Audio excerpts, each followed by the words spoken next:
Video প্রমাণ দেখিয়ে স্যামের ছেলে যিশুকে তার অন্যায়ের উপযুক্ত শাস্তি দিয়ে পুলিশে দিল রাঙ্গা। হ্যাঁ বন্ধুরা, আমরা এমনটাই দেখতে পাবো রাঙ্গামতি তীরন্দাজ ধারাবাহিকের আগামী পর্বগুলোতে। শ্যামের ছেলে যিশু জঙ্গলের ঝুমুর নামে একটি মেয়েকে মিথ্যে ভালোবাসার ফাঁদে ফেলে মেয়েটিকে কলকাতায় ডেকে এনে মেয়েটির সাথে অসভ্যতামি করে, নোংরামি করে। কিন্তু মেয়েটি চালাকি করে সবটা ফোনে ভিডিও করে নেয়। মেয়েটি কোনো ক্রমে তাদের হাত থেকে বেঁচে পালিয়ে আসে। এরপর রাঙ্গা ঝুমুরের পাশে দাঁড়িয়ে ঝুমুরকে বসু বাড়িতে আশ্রয় দেয়। ঝুমুর সেই ভিডিওটি রাঙ্গাকে দেখায়। রাঙ্গা জানতে পারে ছেলেটি বিজনেসম্যান শ্যামের ছেলে। রাঙ্গা বলে ওর অন্যায়ের উপযুক্ত শাস্তি পাবেই।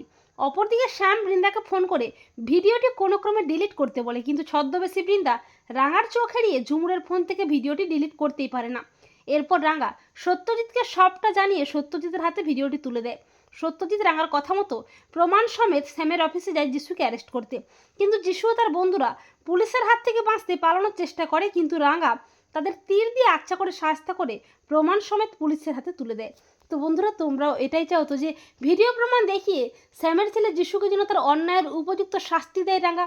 কমেন্ট করে এক্ষুনি জানিয়ে দাও তোমাদের মতামতটি।